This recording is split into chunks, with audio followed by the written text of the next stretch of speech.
we're talking all about Disney dining reservations today. We're talking about how to get them, when to get them, which ones are the locations that are the hardest to get, and some strategies to get those coveted reservations. My name is Jordan Ashley, and together we vacation. If you would like my personal recommendations for which dining locations are the best on Disney property, then I do make those here on this channel and my other platforms, so be sure to subscribe and check these out as well. If you would like to know more tips and tricks and resources, as well as a couple fun Disney vlog days, we are there almost every single week, sometimes multiple times a week. If you would like to check it out, where I take my kiddos, just me sometimes, and sometimes my husband and I, we all go together. Okay, one thing I want to point out real quick is that Disney does have quick service dining, which just means you can get food on your Disney vacation, even if you do not get dining reservations, so don't worry about that. There is going to be food available. I would highly recommend doing the mobile ordering if you are going to be getting quick service, and of course you can bring your own food into the parks. We do both, so there's more on that later, but let's jump in. So I will reach out to you 65 days before your travel date, and I will confirm what we already discussed to be your dining reservation wish list, things that you want to do and when you would like to do those. So I will be sure to have your My Disney Experience account already set up, and I will book those reservations for you, and that way you can go ahead and have those set. I will get it all done so you can stress less and just focus on those memories if you're one of my guests. And if you would like to book it yourself, this is what you're going to want to do.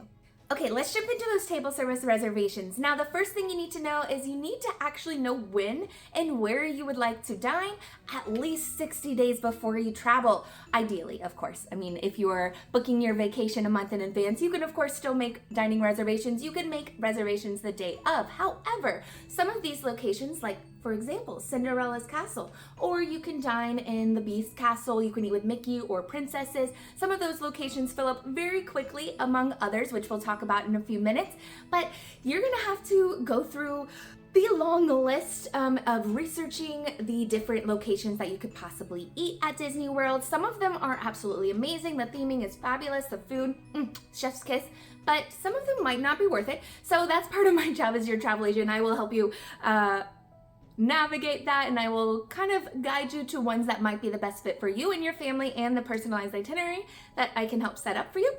And as you can imagine, those difficult to get reservations, that's part of my job as well. I can help you get some of those, and I will do this next part for you.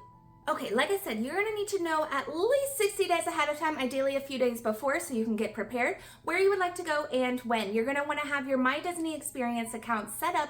All of the guests in your party are gonna need to be in there, or at least that will make it a lot easier on you later on. And you're gonna wanna make sure you have a credit card on file so that it is ready to go the moment the reservation line opens up.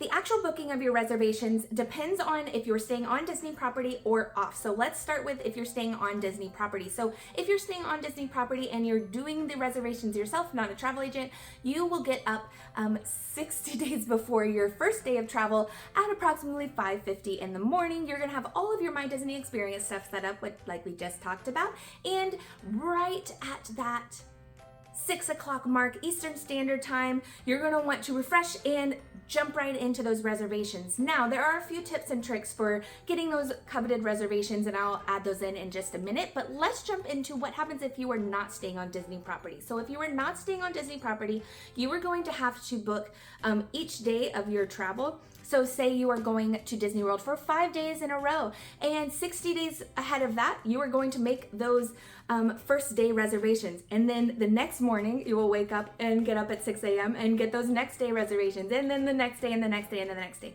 That's one of the benefits of staying on a Disney World property. You can book your reservations all on one day so that it saves you time and stress, and your travel agent time and stress as well. But it also helps with this next tip for booking those hard to get reservations, and that is you want to book the hardest to get reservations first. So a lot of times I will advise my clients when I am planning out their itineraries, and we team up in that way, I will advise them to do some of their really hard to get reservations towards the end of their trip. So that way, since they're a lot of times booking on property, they can book their reservations, or I can book their reservations several days ahead of time compared to the people that are staying off property, and that will hopefully give you a leg up in the booking area.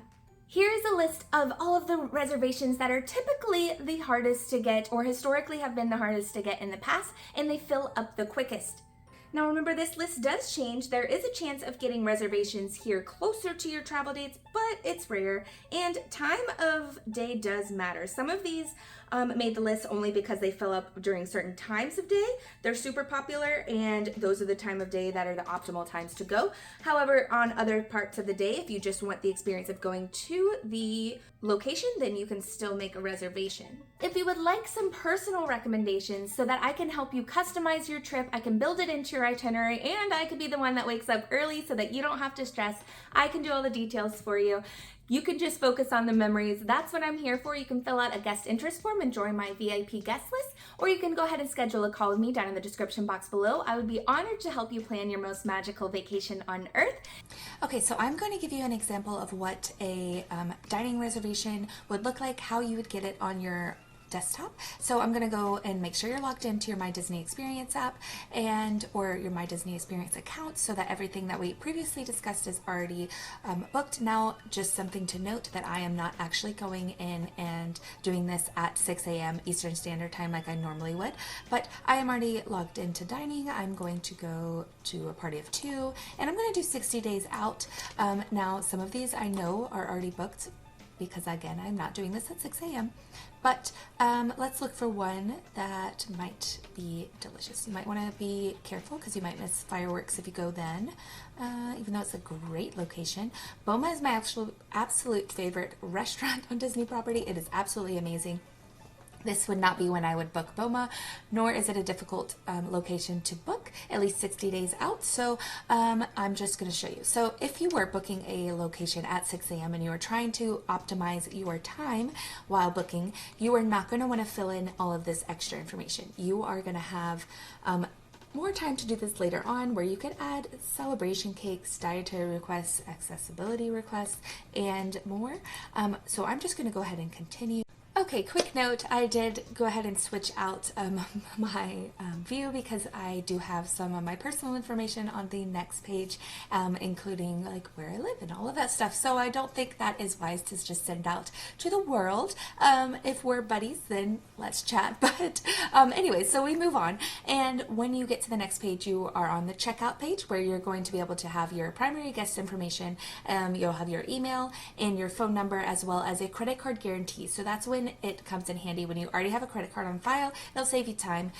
Now, it does not get charged for most locations at time of booking. It is something that is there in case you don't cancel in the appropriate amount of time. Now, you do want to double check just real quick what your date is, what time it is going to be, where, and you can add any of those extra informations typically later on.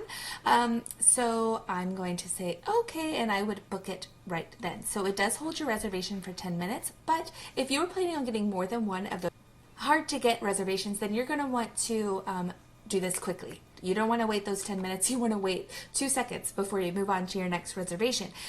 So just a note, that is how the process works. And if you would like any special advice or tips and tricks, or if you would like me to expound on this and show you what it looks like when I do all of my bookings, I will do that for you on another video. And until I see you in my next video, pal, I will see you real soon.